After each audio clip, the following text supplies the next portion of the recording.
A striking point about the Iran debate is that President Trump has faced more backlash from America First conservatives than the foreign policy class which reviles him. General H.R. McMaster, Ambassador John Bolton and Christie are among those on TV praising the president, all of whom have previously described him as unfit to be president, and much more unflattering things than that. But the strongest opposition to the US attack came from within the MAGA base itself. Those on the Tucker Carlson and Steve Bannon wing of the movement believe the no more foreign wars principle is not only integral to the MAGA movement, but the entire reason it started in the first place. I interviewed three prominent conservatives, very different takes on this Beck's debate at various different stages yesterday, including as news of the Iranian retaliation was breaking. Candace, welcome back to Uncensored. Thank you. It's good to be back, just in time for World War III. Well, yes. Well, before we get there, how is motherhood treating you? Motherhood is treating me great. I'm exhausted, as is to be expected with the newborn, but always a blessing. Well, indeed it is, and I wish you all the very best with that. Okay, let's talk about impending World War III, as you put it.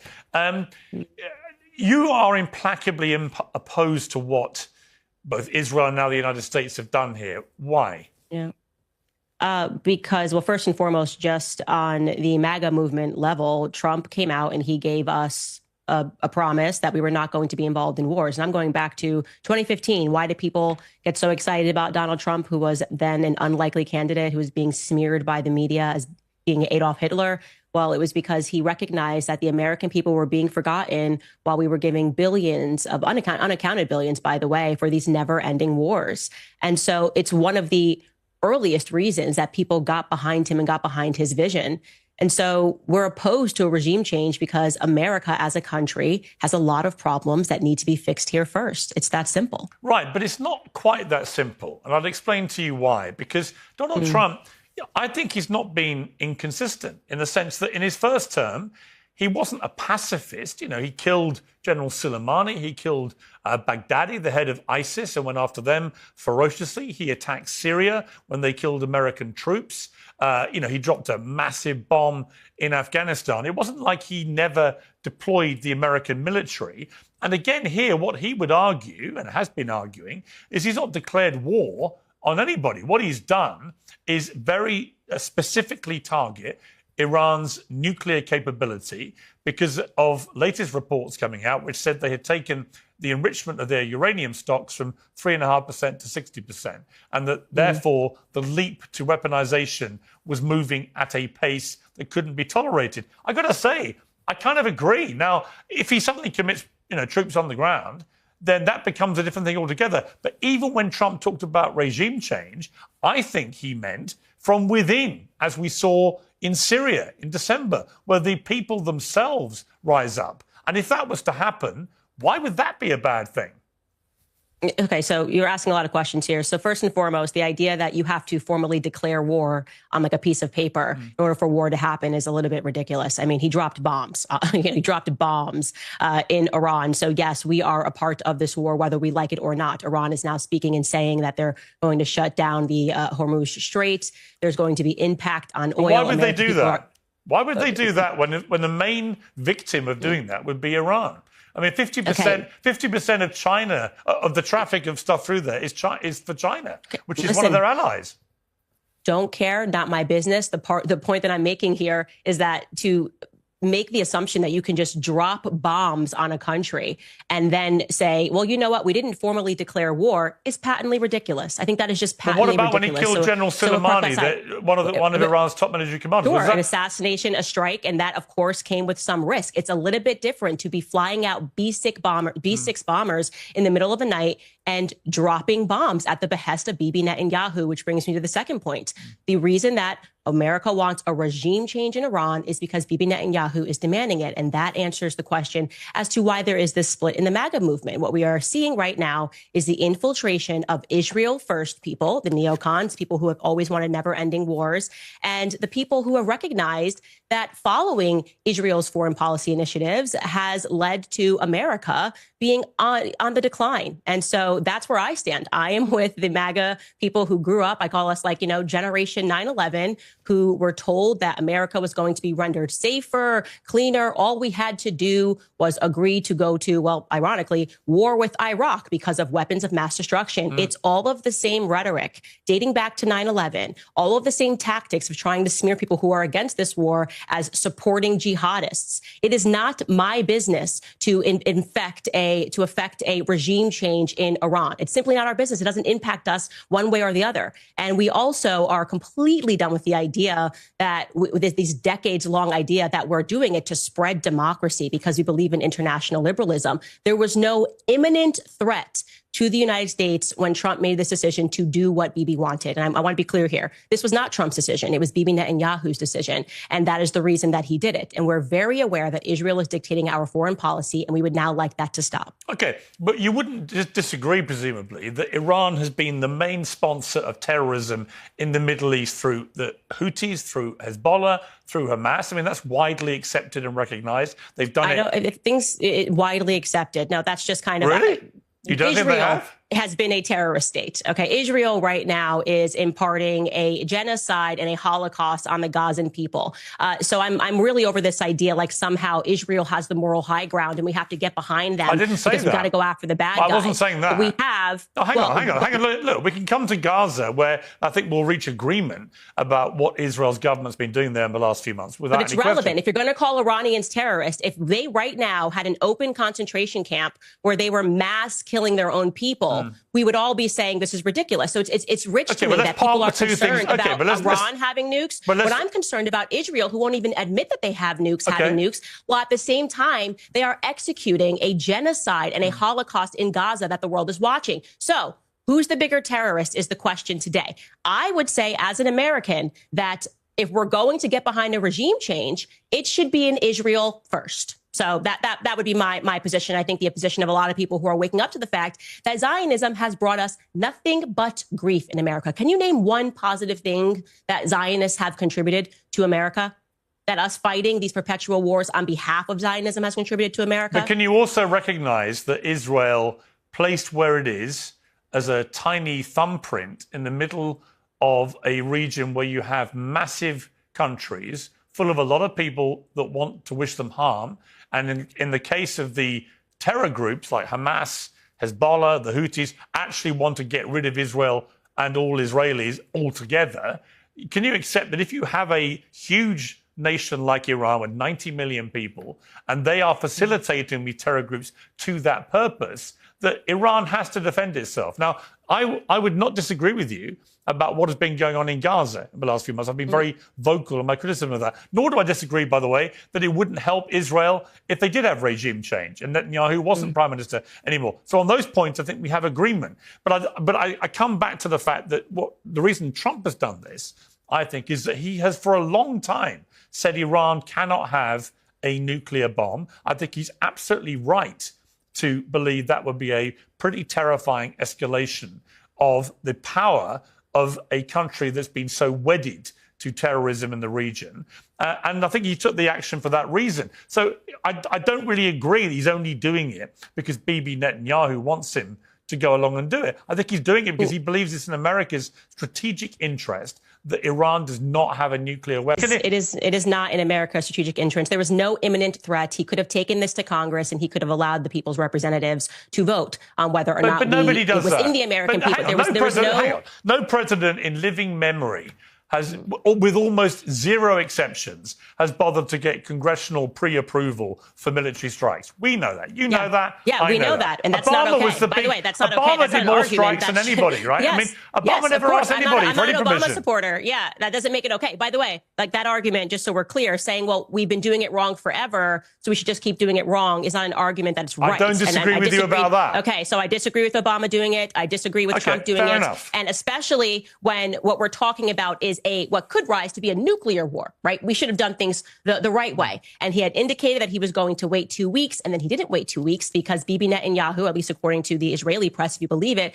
said, we're not waiting 2 weeks. We want this done immediately. But I will say you are correct. He's not just doing this because Bibi Netanyahu demands it. He's also doing it because Miriam Adelson demands it. He took $100 million from Miriam Adelson. It was very clear what she wanted. She was clear that she wanted to annex the West Bank. So there was an imperialist plan that was put into place. And unfortunately, when you do a deal with the devil, you're going to have to eventually deliver the pound of flesh. And that is what Trump is doing, in my opinion. And more evidence of that is the fact when he tweeted that there could be a Trump hotel in Gaza. I mean, that was truly, in my opinion, the most inhumane thing he's ever tweeted. Well, I think it was pretty clear what he was. I think what he was doing there was pretty clear. He's saying he wants a better life for Palestinian people, a life where they have beaches, well, when you and they pair have that hotels, with Jared and they have golf Kushner courses. and Jared Kushner's private equity firm and their ties to what's happening in Israel, and Jared Kushner being on camera shortly after October 7th saying, wow, that property could be worth a lot of money.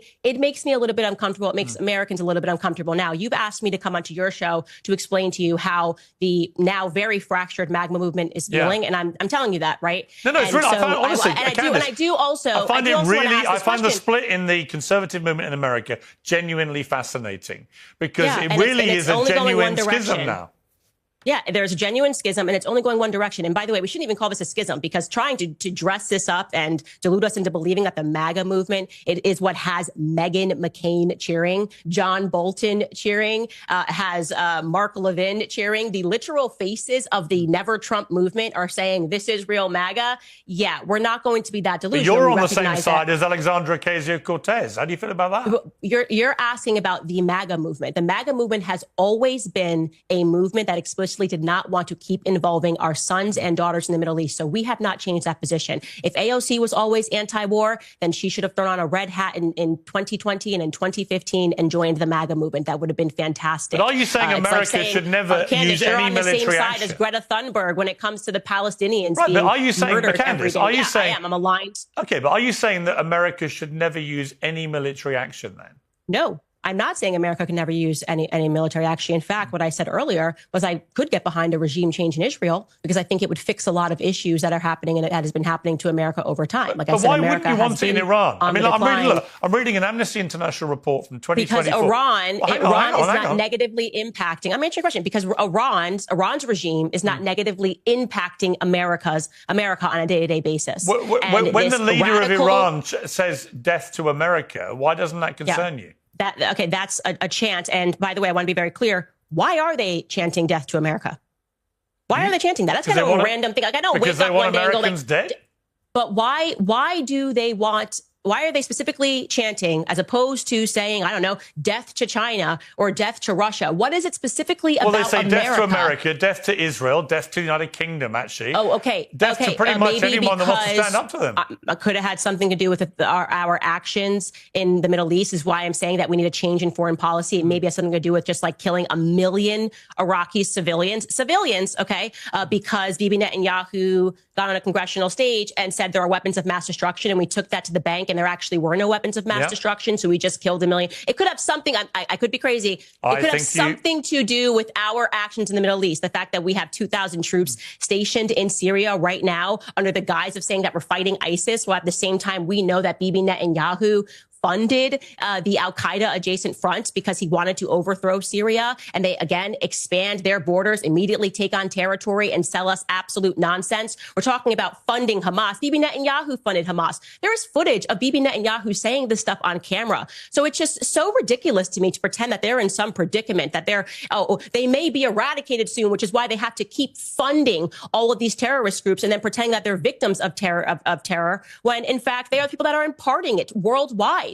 You know, I just think that, like I said, Generation 9/11 has grown up, and I think that our eyes are very clear here, and we recognize that our relationship with Israel has become increasingly problematic, and it always was problematic. So I'll again ask the questions, Piers. I'm asking you because we're having a conversation. Yeah. Name something positive that our Zionist AIPAC foreign policy has brought to America. Well, I think the positive side of, if you want an answer about that, is that America has been Israel's steadfast ally because it recognizes as a country that Israel has been under an almost unique, multifaceted threat on its border for a very long time from people that want to destroy it. And, you know, that you may not see that as a benefit, but Israel has been very supportive to the United States in many ways. Right. So why shouldn't America? I just want something concrete that has been benefit. Like, we got better in America in this way.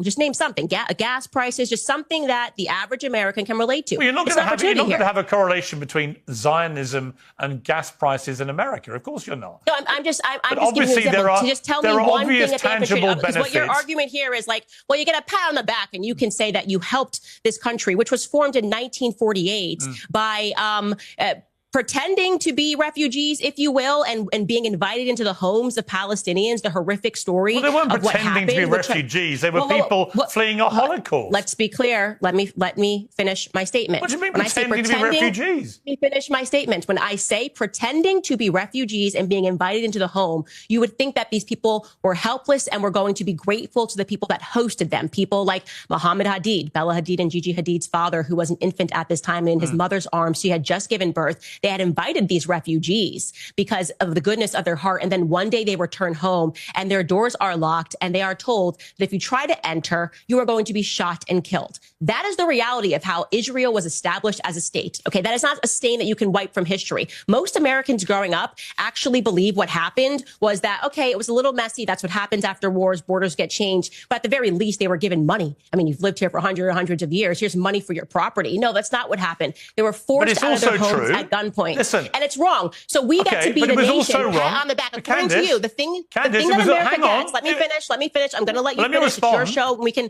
But let me finish. Your argument is that what we get to be is that nation that keeps supporting it as they continue to move their borders in this way. Now we're seeing that incursion into Gaza, and we are certainly going to see it by the end of this administration in the West Bank. Because, like I said, that is why Miriam Adelson gave Trump $100 million. Look, as you know, I oppose what the Israeli government is doing now in Gaza. I oppose the expansion of settlements on the West Bank. I think all of that is completely wrong. I do think America supports Israel because it remains the only democracy in the Middle East, and that's an important... They're not a democracy. Stop saying that, Piers. You know better. Well, they have elections. It's not a democracy. They have elections. But who gets to vote in those elections? Do the Gazans get to vote in that election? Well, the Israelis get to vote in Israel, obviously. Okay, so you're basically saying America had a democracy, we had Israel laws that said Black Americans couldn't, Black Americans Israel couldn't moved vote. out. It is indisputable that Israel moved out of Gaza in 2005, and there was an election, and Hamas got elected. Right now, yeah, I agree. That's because I agree with you. I agree with but Bibi Netanyahu was on camera saying that they were going to fund Hamas into power. So they orchestrated that because they wanted to create the solution. I'm finished. I agree with you that Netanyahu wanted to cause a split between the Palestinian Authority and Hamas. It was divide and rule. It was a catastrophically bad strategy, and it led to what happened on October the 7th over a 20-year period. There's no doubt it was a terrible thing that Netanyahu did, one of the many reasons I think he should go. But there was no doubt that the Israelis pulled out of Gaza and allowed them to have elections, and they elected Hamas, and the rest has been disastrous history. Because the Israelis funded, because Bibi Netanyahu, they funded Hamas into power. I don't disagree with you, but they still had elections. So it's like we rigged an election, but look what the election results show is that they wanted to put Hamas into power. And so when we talk about who is funding these terrorists, the answer is Bibi Netanyahu. And I don't want to get into his corruption trials, but every single person watching this right now should go pursue the documentary, The Bibi Files, because it is absolutely stunning to understand. I believe one of the reasons. I believe one of the reasons. Let me answer the question, because you still haven't given me anything other than like you guys get a pat on the back for supporting this created nation in the Middle East. I also just like to say all of the bad things that we have gotten because of our continued relation with Israel. First and foremost, the open borders. And you can relate to this. People in the UK, they just can't seem to connect the dots. All right. Oh, my gosh. What's happening here? Let me get a word in. But I want to say this. Okay. We don't understand where all these refugees are coming from. Oh my God. Where are all these refugees coming from? Who's funding them coming over into these borders? Well, this is what you get when you keep supporting these nonstop wars, when you keep bombing where these people live. And it's not even just a conspiracy, by the way. If you're like, oh, well, actually, I mean, you're wrong about this, because the vast majority of people coming into the UK illegally are not coming from war-torn countries in the Middle East. They're actually economic migrants. I mean, okay. So that's not true. Okay, but let's connect that. Let's connect that.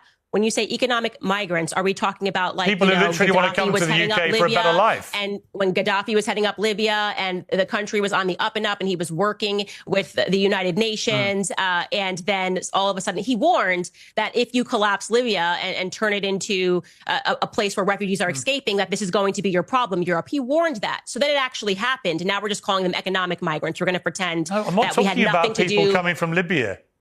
Okay, where are you speaking about? Well, for example, I think it was last year, a third of all the people who came into the UK on the border on the small boats illegally, it turned out were young economic migrant males from Albania, which last time I checked, we hadn't invaded. So look, let me pull you back to something you said, which has caused a lot of controversy, which is this issue of dishonourable discharges. Take a listen. I do believe that if war in Iran is on the agenda, and that appears so, get dishonorably discharged. Who cares? Who cares? Why should you go die in a foreign land? You now have the benefit of 2020. You can see, think about those men and those women who died because they were pitched that they were serving their country because there were weapons of mass destruction, right? They were serving their country because the Taliban, they were serving their country, whatever. And these people gave up their lives. And ask yourselves, for what? And the answer to that question is for the elites. They're like toy soldiers. When you said that, were you aware of the repercussions if people dishonorably discharged? So just to put this into context, this is like the Q&A, live Q&A portion at the end of my show. And being facetious, but also being completely honest, that they should begin to consider, and that was somebody asking, what should we do? Like, should we leave the military? Because they also do you regret are recognizing that? No, I don't regret saying that. I don't But regret you know the repercussions if you do discharge dishonorably. Okay, well, I would imagine that the people that are in the military who were going to, if they were going to listen to my podcast and they were going to dishonorably discharge, that they would know the consequences. So it's completely ridiculous. And again, we see this over and over again where people can't answer the broader questions. They try to suddenly peg in, well, you said this one thing. No. The broader conversation that we are having. Candace, it's not a small thing. No, let me finish. Let me finish. Let me finish. You're basically you're encouraging US servicemen and women to dishonorably discharge. You play a clip and I'm trying to answer it. You know, you can't do that.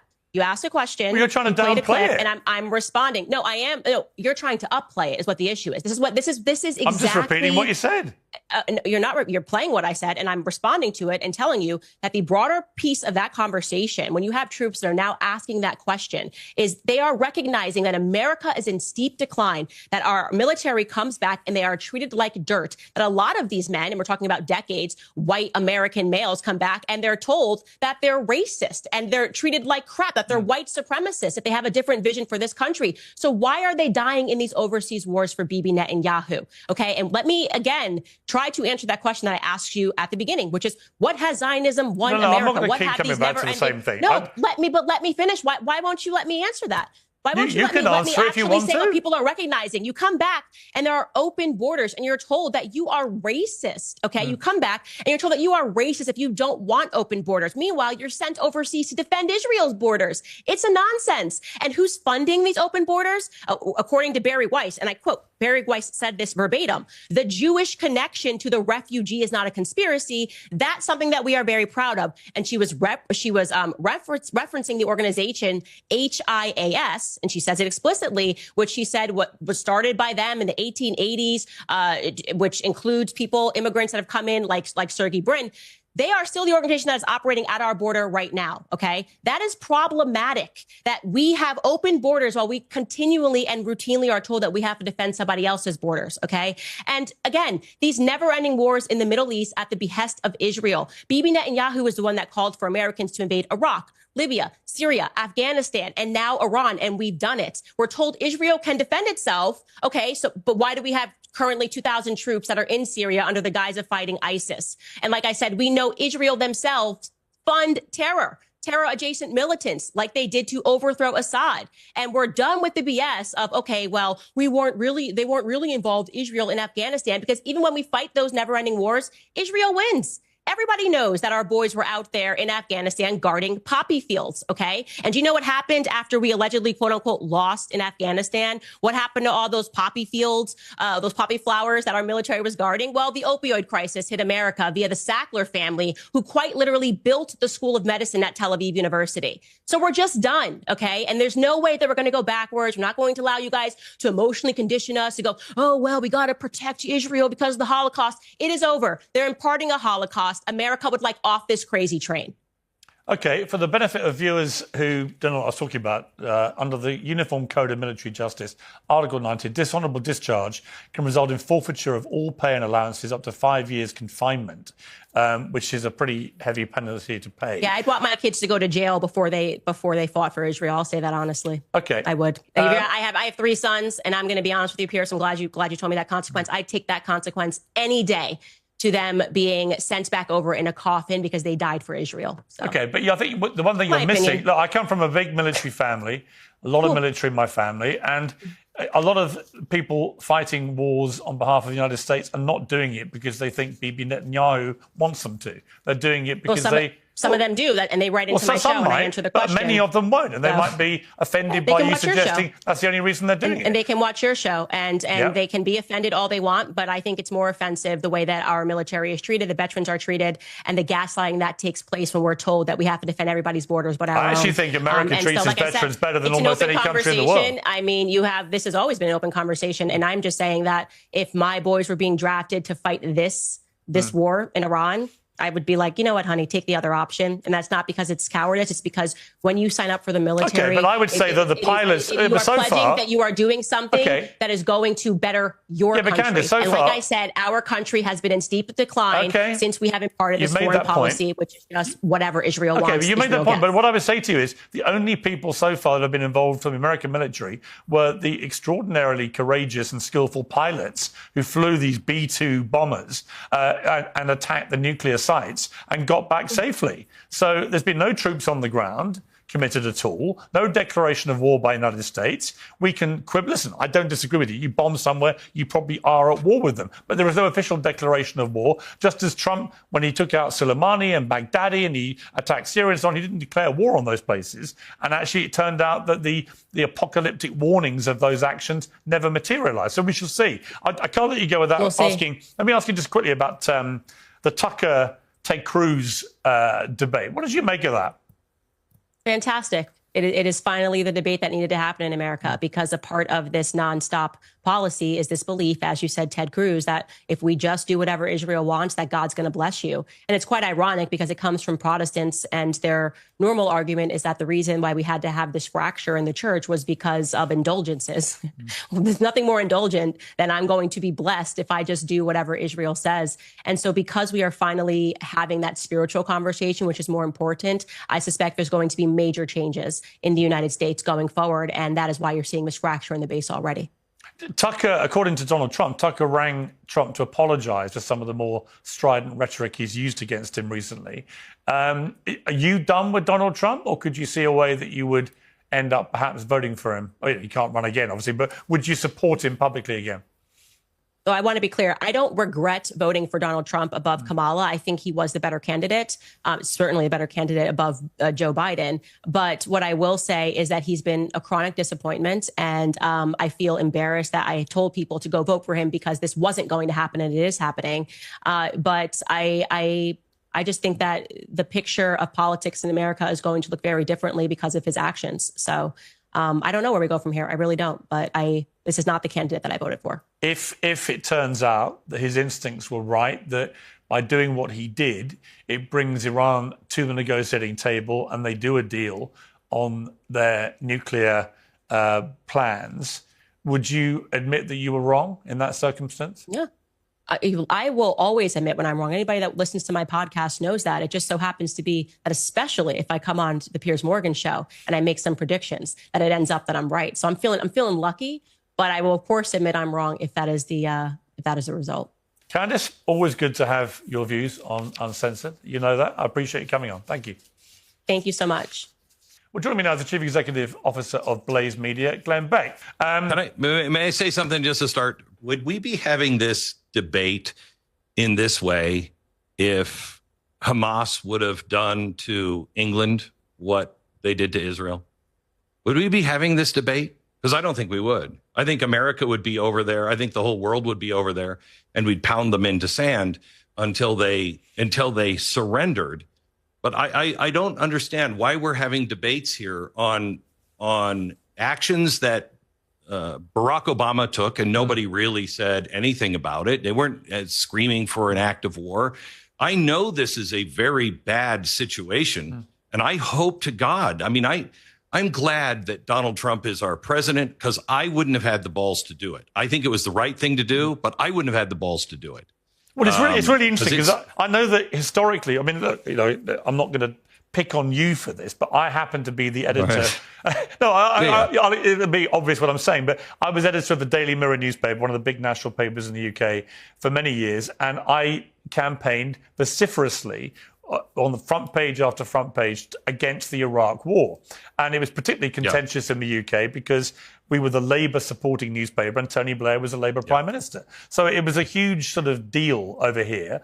And I know that you initially supported the Iraq war, and then afterwards you later accepted that that had been a mistake, which, you know, again, is part of your strength, I think.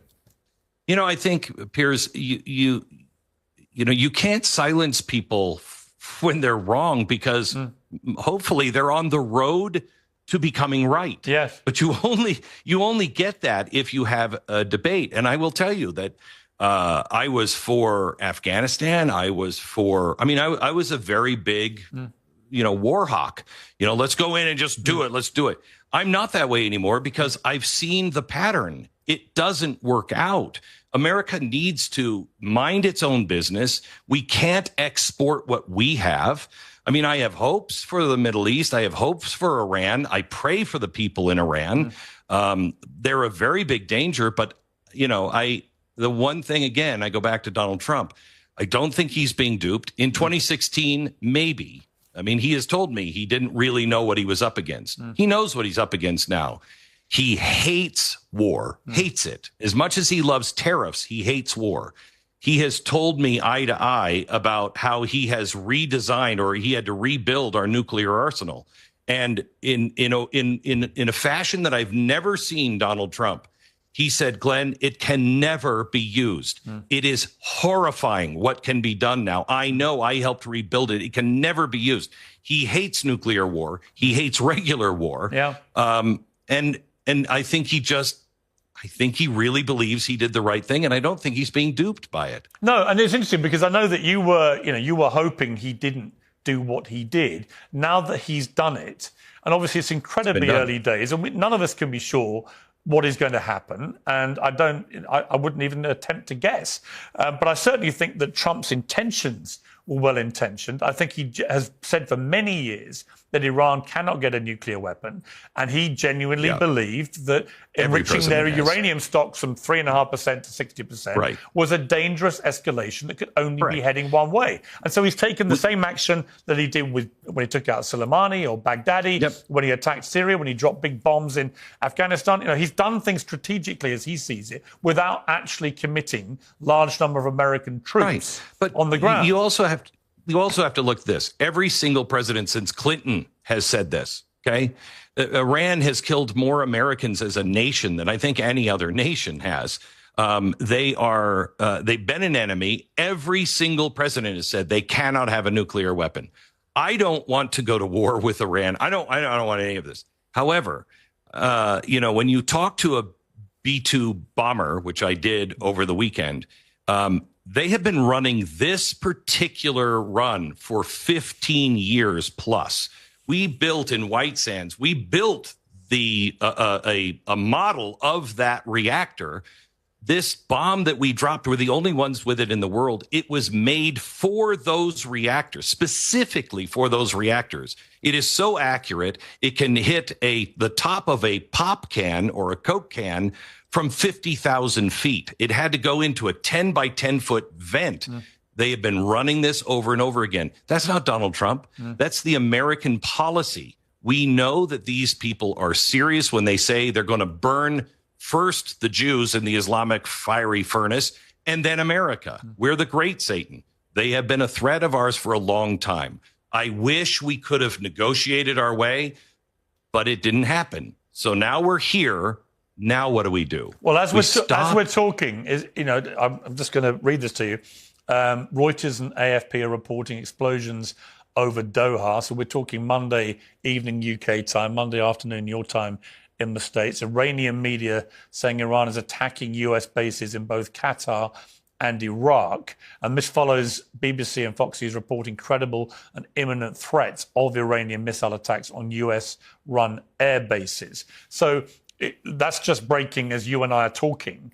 But clearly that would be a significant escalation. If Iran is targeting US air bases now in the Middle East, what do you think that means as we progress forward? I don't know. I've been saying to my audience, pray for peace, but prepare for war.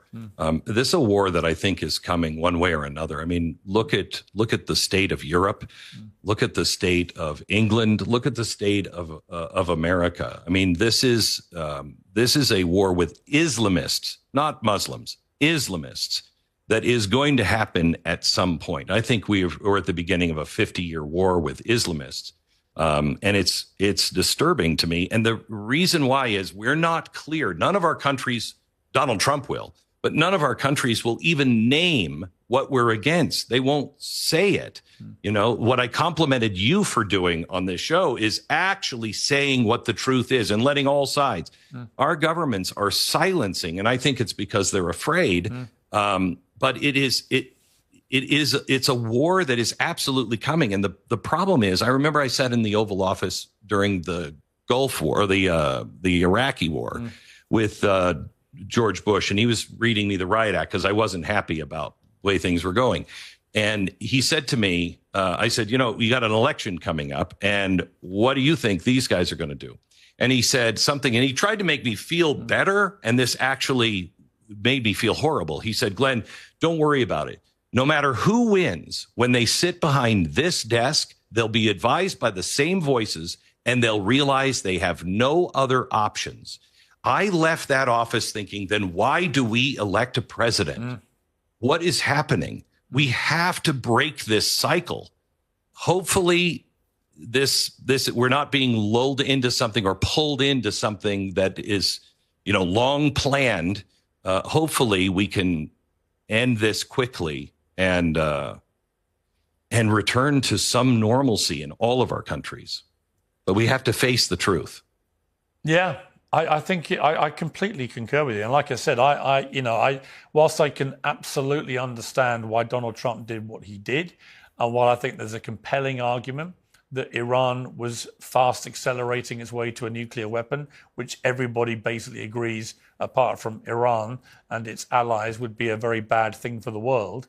Once you do strike in the way that the United States struck with these bunker buster bombs, you cannot then control the way the narrative plays out. You don't know how the receiving end of that is going to respond. I think that that our side is hoping that they are so weakened that they don't have much fight left in them. I would hope that.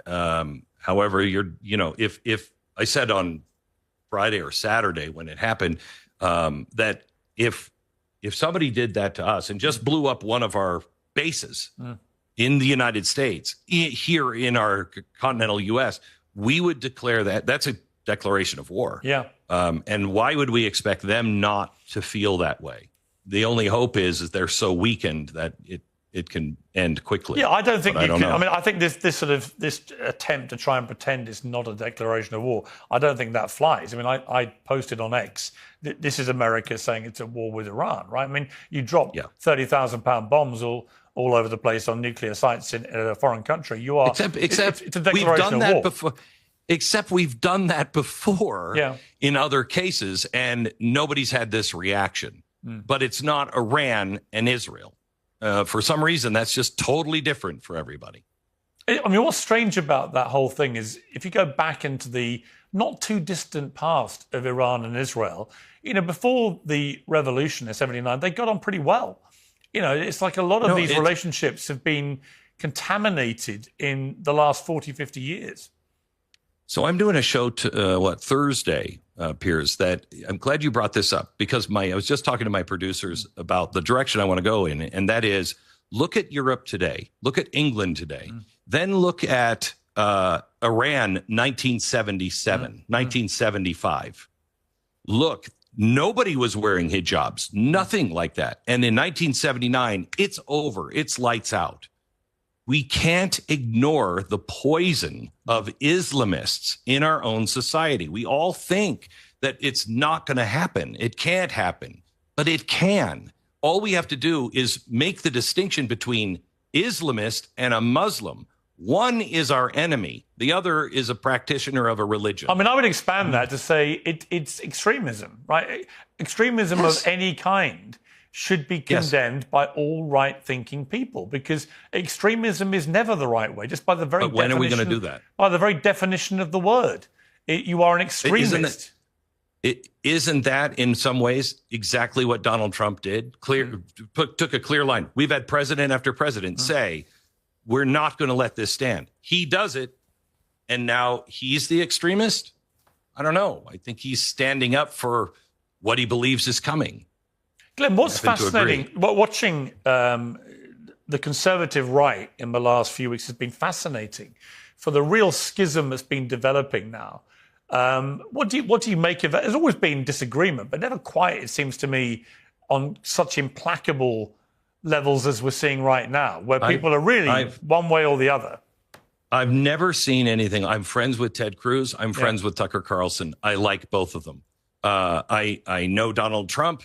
I don't know Elon Musk, but I like both of them. Stop making me choose. I don't think this is helpful for the Republic. We can disagree on things, but to have these arguments that we're having, I mean, I'm sorry. I've known Candace Owens for a long time. I don't know what happened to Candace. She's off on a different planet now. To deny Mangala and everything else is truly horrifying.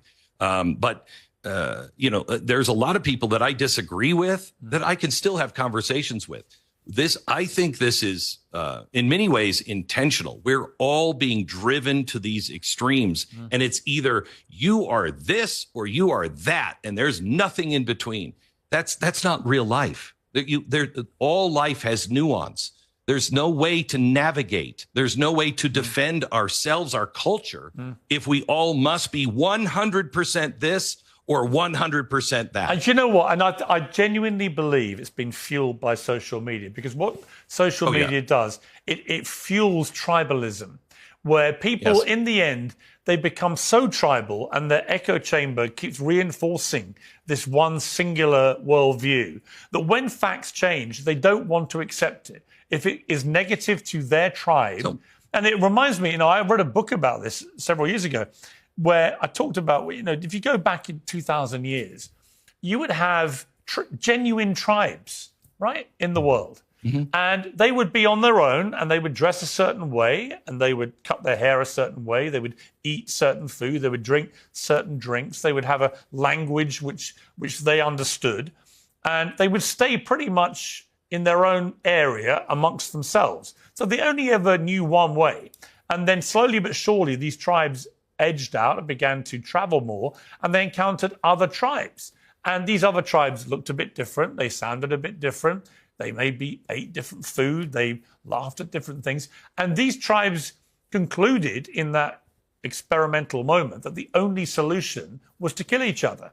And I look at what happens on social media now, and it's pretty much the same thing, where the tribes are so locked in to supporting their own side against any invader, as they put it, that even when there is something which self-evidently their own side should condemn, whether it's a right or left, they can't bring themselves to do it. They will fall over themselves to explain, to justify, to excuse, because they feel like they're betraying their tribe.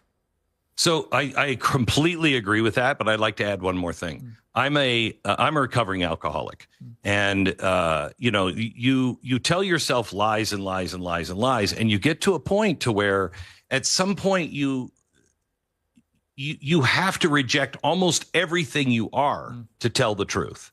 And it becomes, you might know, I can't keep living this way. I can't keep living this way. But you have to reject everything that you have built. And that's the problem with these tribes is we have separated ourselves. And for me to not hate you, I have to reject almost everything that I have built in my own life because I'm built on hating you now. Yeah. That is a really dangerous place. And we're there. And we have to recognize Western civilization, and beyond that, in the Bible, when the Jews go down into Israel, the Lord says, choose life.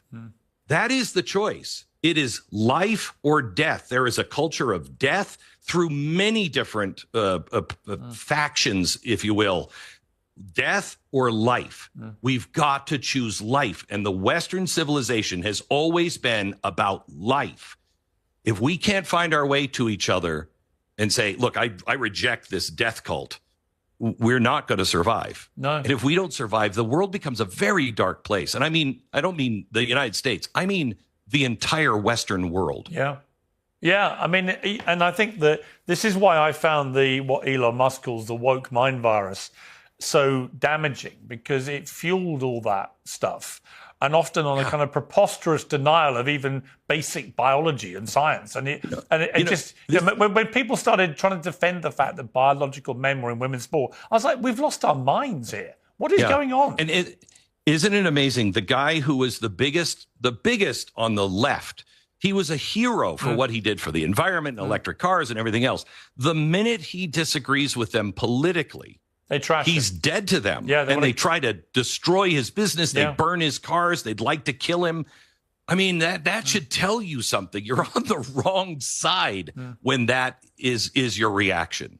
And also, if you're behaving exactly the same way that you profess to condemn in others, that should tell you it's time to look in the mirror and work out what you're really about. What is your soul actually doing? If you spend all day shrieking one thing and then you behave exactly the same way yourself. Piers, I have to tell you, I think about England a lot. I pray for England a lot. I don't know if I'm getting on my social media what it's really like in England, but I've seen a difference when I was in London just in 3 years. I was there 3 years ago. I was just there recently. And there is a difference there. And if we don't find a way to wake up, stand up, and bring people to their senses calmly and rationally, all of our countries are going to fall like dominoes soon. Well, the big problem I have with England is, look, there are many great qualities of England. I think it's been massively overblown. And people like Tommy Robinson and these guys, they are not people that should be taken seriously in this debate, in my estimation. However, notwithstanding that, the insidious attacks on free speech in England have been really, really staggering and alarming to watch. When you get people, grandmothers being locked up for something they posted on Facebook and then deleting because they thought I shouldn't have done that. That's not what a democratic society like the UK should be doing to anybody. I think that obviously we all know, I think, in our gut what the exceptions to free speech are. If you're literally inciting people to kill people, fine. We can all agree that is wrong, right?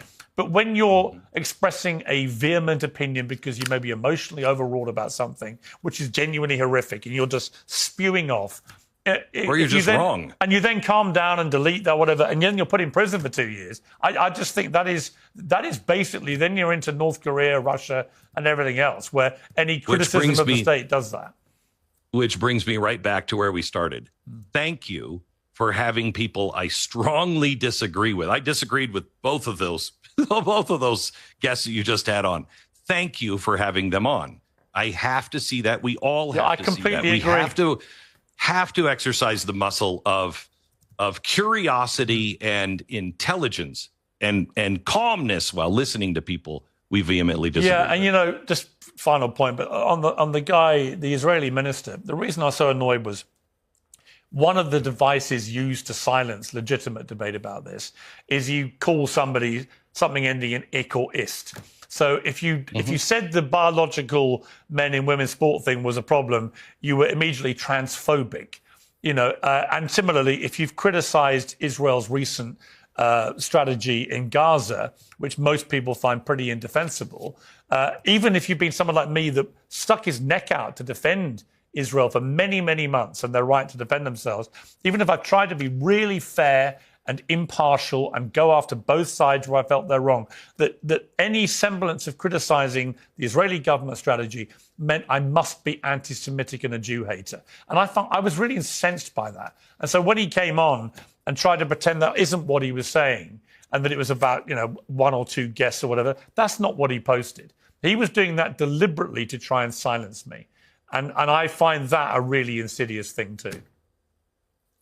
I agree with you. I've been called the same thing. I bring up George Soros, and suddenly I am an anti-Semite. Yeah, it's ridiculous. Candace Owens brings up the Jewish cabal, and nobody's going to say anything about that. I mean, it's so ridiculous. Yeah, it's so ridiculous. It is. Glenn, great to talk to you as always. Thank you. Come back soon. I always really enjoy our conversations. Thank you. Thank you. Well, I'm now joined by host of No Spin News on YouTube and author of new book Confronting Evil, Bill O'Reilly. Bill, great to have you back on Uncensored. Yeah, I got to get a sweater like Beck. I got to get rid of this tie. So, and he's tan. You notice that? He's tan. I don't know what Beck is doing. I don't know if he's working as hard as he should work. Let's, unfortunately, talk about more serious matters. What the hell is going on, Bill? Well, what do you want to know? You want to know history? You want to know Western civilization? You want to know terrorism? I mean, well, no, let me start. Well, first of all, just a direct question. Do you think Donald Trump was right to attack Iran with the bunker buster bombs? Well, he did the right thing.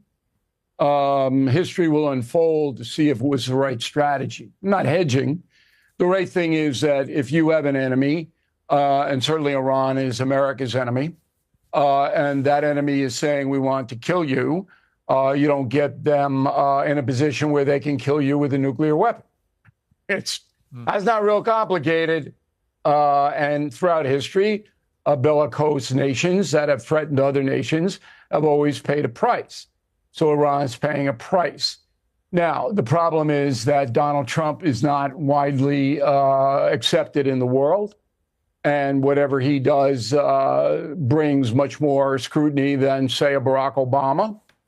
But history shows that the American presidents have acted pretty much in accord to what Mr. Trump did. Mm. Yeah, and certainly this idea that Alexandria Ocasio-Cortez tried to put out, that somehow this was unconstitutional and he'd gone without congressional approval. As I quickly pointed out to her, almost every decision to order airstrikes by an American president this century, certainly, has been done without pre-approval from Congress. That's because you have a 60-day window, and that window is put in there because of the alacrity of some situations. You have to take care of them. You can't have a squabble publicly about whether you should get B-2s out of Missouri. I mean, then the enemy knows what you're doing. So look, I'm not in a business to attack people personally. I know there's a lot of people on the internet that do that, and they make a lot of money doing it. I don't do it. But Alexandria Ocasio-Cortez is simply not smart enough to hold a position of responsibility in America. She's not. Bill, as we're talking, there are reports that Iran has been attacking U.S. bases in Qatar, in Doha, and others. It's still a little bit murky about what's exactly been going on. Iranian media says Iran's begun its mighty and victorious response to U.S. strike at the weekend.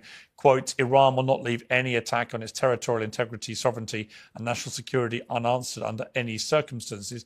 Qatar is saying, as we're talking, which is Monday night, no casualties from attack on U.S. airbase, but it reserves the right to respond directly and in accordance with international law. There certainly have been widespread reports of explosions over Doha. So something is clearly going on here in terms of retaliation. How concerned are you about the potential for this to escalate into a much wider war? I'm always concerned about that. Everybody should be. But what's a choice? So the mullahs have to save face. They're tottering now. If the army turns against them, they'll be overthrown. Persian people don't want them there, generally speaking. The economy's a mess. They're killers. Why would you want them to lead your nation? The only reason that they have power is because Iran's a police state. They'll pick you up and they'll put you in a camp, or they'll kill you if you dissent against the government. So they have a low-level capacity to fire some missiles at U.S. air bases. The Pentagon was certainly aware that probably would happen. And it's up to Donald Trump to respond. I hope he uses restraint. We could take them out, we being the United States, in what, 5 hours? All you got to do is knock out their ports and the people will starve to death. And Trump has not done that. Could have, didn't. And he's restrained Netanyahu in Israel. Trump, and I know that to be true. I have unique access to the Trump administration, as you may know.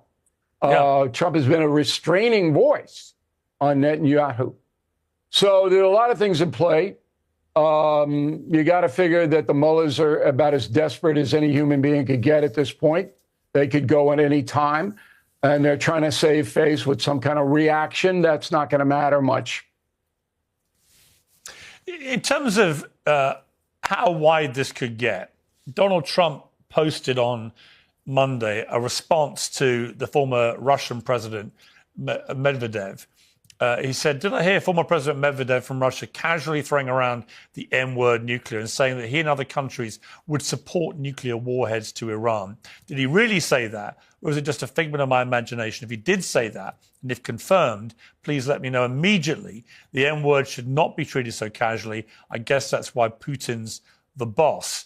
And I read what Medvedev said. It was quite interesting on two levels. One, that he was suggesting that now the fact that Iran has been developing nuclear weapons should be out in the open and discussed. In other words, it was some kind of secret that we now didn't have to pretend was a secret, which I thought was quite a significant admission, actually, by the Russians.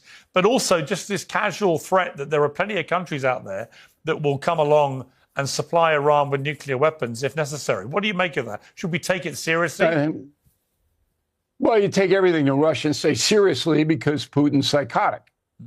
And he threatened to use nukes in Ukraine.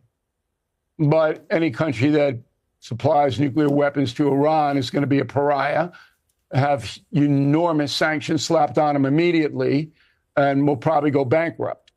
So this is what the Russians do. I mean, they want to create havoc in the West. They say a whole bunch of stuff.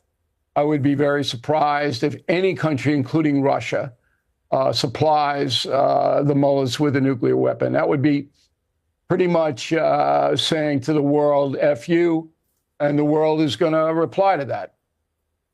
What do you make, Bill, of you've been at the forefront of conservative media in America for decades. What do you make of the split in the conservative right in America now, where you've got a very MAGA-oriented, keep out of all these foreign engagements, all these foreign wars, we don't want any of this, America first, America first. And then you have other possibly more pragmatic members of the conservative right who recognise that occasionally you do have to get involved, whether you want to or not. Where do you sit? Where do you sit, and what do you feel about the rising split, as seen by the Tucker Carlson Ted Cruz interview? I'm not a conservative. I'm a registered independent, and I take positions that I believe are beneficial to the country, and I don't really care where they come from. So that's my profile. And that's why I've been successful for 50 years in this business. If a conservative does something ridiculous and foolish, I will absolutely say that. I don't root, I report. So right now, the vast majority of the American people support the bombing of Iran because Iran is an enemy. You briefly mentioned my upcoming book in September, Confronting Evil. Well, Ayatollah Khomeini and Putin are on the cover of that book, along with Adolf and Mao. And then there are 12 other heinous individuals inside. You're not in there, Morgan, so you missed the cut. Wow. Phew. Thank you, Bill.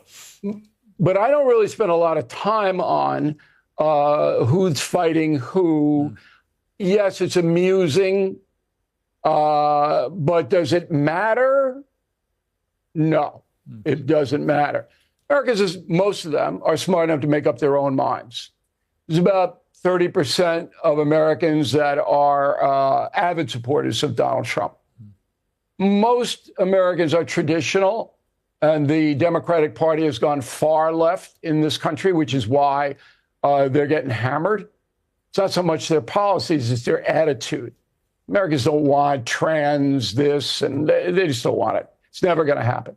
But when you get into really who's a serious player, there are only a handful of people in the American culture that matter. The movie stars don't matter. Okay, the sports people don't matter. I mean, they matter in their industries, but they don't matter as far as swaying public opinion. That's over. That's gone. The social media destroyed all of that. So nobody gets up in the morning and says, gee, what O'Reilly says, that's what I'm going to believe. They don't do that. What Americans now are searching for is fact-based analysis. They'd like to get the truth without all the garbage, without all the ideology, without all the hidden agendas. And when you look at, these nitwits calling the War Powers Act, the worst is Senator Charles Schumer. What a blanket hypocrite that guy is. And I used to like him because I'm a New Yorker. When Obama bombed Libya, and leading to Gaddafi's death, Schumer supported it and said nothing about it. Hillary Clinton was the cheerleader on that act. No War Powers Act. So that's Libya. This is Iran, Senator. What's the deal here? Can't explain it. And most Americans see through that. They see through the hypocrisy on both sides. And they're rejecting it, thank God. You, like me, have regular contact with Donald Trump. We knew him long before he ever ran for politics. We've known him through both his 10 years now. This one, obviously, quite early days so far. How do you feel he is second time round, Bill? How do you categorize President Trump Mark II? Much better. The first 2 years of his first term, he just didn't know, trusting the wrong people. He was listening to too many people. Donald Trump, I've known him 35 years. He has never misled me. And you know me, I ask direct questions. Yeah. So he has never misled me. And because of my association with him, I wrote a book called The United States of Trump, which is widely read in the Communist Politburo in Beijing. And 3 weeks ago, I was invited to address the communists in Beijing, which I did. And it was off the record, but I told them I have to debrief President Trump when I get back to the States, unless you guys throw me in a gulag and I can't get back. But that wouldn't be fun. You don't want to hang with me. So it was an extraordinary experience because what I brought there was a deep knowledge of President Trump. And I could explain to the highest levels of the Chinese government. And their questions were, well, if we do this, what will President Trump do? And I could answer that fairly accurately without guessing. But to be in that position, and I didn't solicit that. They came to me, okay? And to be in that position where I'm a journalist, but I'm also now almost a diplomat. And that wasn't the first time that happened. I was involved with the hostages in Gaza and other things. And I take it very seriously, extremely seriously. And I can't report everything. So when it's off the record, I honor that. But my access to the president has been a very positive experience for me and my followers, because I can pass on information I know is accurate. Does he always, do you think, tell you the truth, or does sometimes he want... Never misled me, not one time in 35 years. Now, he doesn't tell me everything. I didn't know that on Saturday night he was going to go in and wax the Iranians. I did not know that, okay? Because I'm not on the phone with him every day. I never call him, by the way. I don't intrude. All right. If he calls me and asks my opinion, I give it to him, like I did with Barack Obama and Bush the Younger. They both solicited my opinion as well. But never has Donald Trump said one thing to me that didn't happen or was not accurate. How do you think he would like to be remembered by the end of this second term as a president? As one of the greatest presidents. He's all over me for confronting the presidents, the book I have out now. He's all over me on that book. He goes, where am I, where am I, where am I in the rankings of the presidents? And I said, yeah, it's undetermined. You got 3.5 years. You could screw up beyond belief. You could be down there with Andrew Johnson or his cousin Lyndon Johnson, both disastrous presidents. Or if the tariff thing works, you could rework the economy so that the American people wages rise and you can, impose peace upon the world, then you're going to be in the top 10. So that thing is, but he wants to be on Mount Rushmore. There's no more room, but he'll buy his own mount. Put his face up there.